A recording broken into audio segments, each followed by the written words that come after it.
It is a new drama that is sizzling up daytime TV. Daytime Divas is a dramedy following the real-life, maybe not so real-life drama on and off the screen of The Lunch Hour. This is a talk show featuring a panel of spirited women. Vanessa Williams plays Maxine Robinson, who is the producer and star of the show. I had a chance to chat with Vanessa when she was here in Toronto. Have a look. Maxine, I'm so glad you're okay. I prayed for you every minute. Your hair looks really good from being in a coma. I thought it'd be all flat in the back. Thank you. I appreciate your concern and how hard you all worked in my absence. It's times like this when you learn who your friends really are. Amazing to see these personalities come together. How did you come to be part of the cast? Star Jones created the Lunch Hour when she did a book called Satan's Sisters, and she had the project at the network for about 5 years, and they decided to actually re-up and produce it. So she called me immediately and said, listen, I have a 10-episode guarantee. You're my first choice to play Maxine Robinson. I want you to read the book. She sent me the book, and then I'll give you the pilot. And are you interested? The book was very, very juicy. I said, are they going to allow you to do all this stuff on television?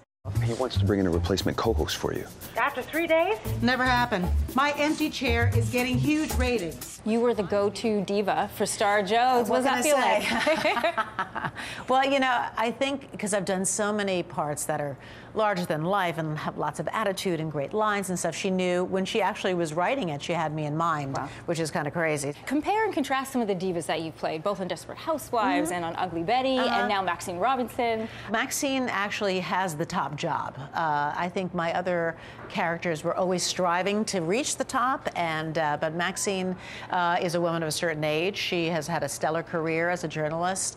She's producing the show and starring in it, but she also wants to kind of stay relevant. She's kind of reaching an age where there's ageism. So it's that kind of fear and that anxiety to stay relevant, to stay beautiful in front of the camera, which I think a lot of women, not even in front of the camera, but have that inside angst to kind of stay on top and be recognized and stay as youthful as possible. So we've seen your on-screen diva-ism, but off-screen, what's the least diva-ish thing about you?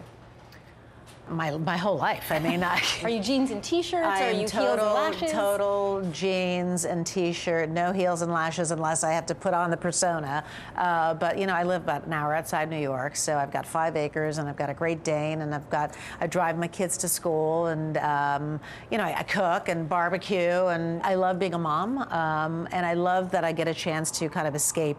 I love my work. I love being the celebrity and also playing the roles, but I also love the time where I can just unwind. Some of the situations Star Jones has said are all things in the book that has happened to her. You've been on lots of shows, you've done interviews for all facets of your career. Have you witnessed any of this drama behind the scenes? And if you have, can you share a story without naming names? I have never seen drama to this degree that we portray, but there is a constant kind of jockeying for power and for attention and for camera time, and I think you probably see that as well. I'm not saying anything. Exactly. So Billboard magazine recently asked you to put together a diva playlist. So I went through it and I saw some of it. So there's a bit of Donna Summer, so some Alicia Keys, which I love. But you had one of your songs on there.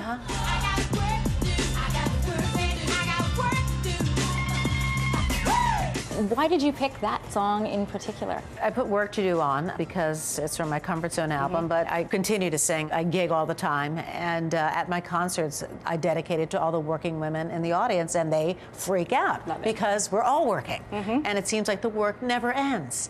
And every time I'm about to do something, I do hashtag got work to do, and people completely understand. So, you know, we're at this age where there has to be a lot of dual incomes to actually make it today, and you know, sometimes we don't want to go to work, but we have to.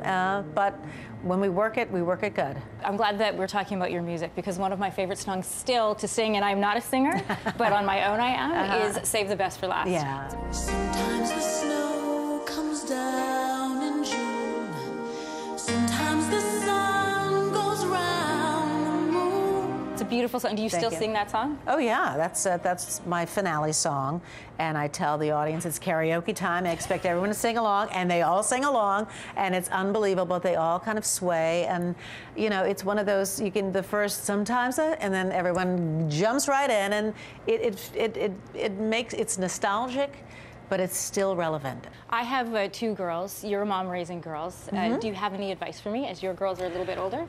I do have advice for you. When they get into middle school, which is, you know, 6th to 8th grade, probably 7th grade, they're going to go in like angels. At the end of 7th grade, they're going to be like, what happened to my child? So they'll be divas? They'll be divas. Their hormones are raging. They're fluctuating. They don't really have control over what's happening and what they're saying because it really is a change in their complete body. So whatever they say, don't take it personally. It's going to hurt. You're going to lose them. So deal with that. Know that they'll eventually come back. Give them guidelines, but allow them to be the emotional mess that they're going to be for a while because you are the safest place for them to really unwind, and don't take it personally. All right. Yeah. Nice to meet you. Nice to meet you, Thanks for being here too. on Your Morning. And none of the diva stuff happens on our show, by the way. Thanks, Vanessa. Thank you.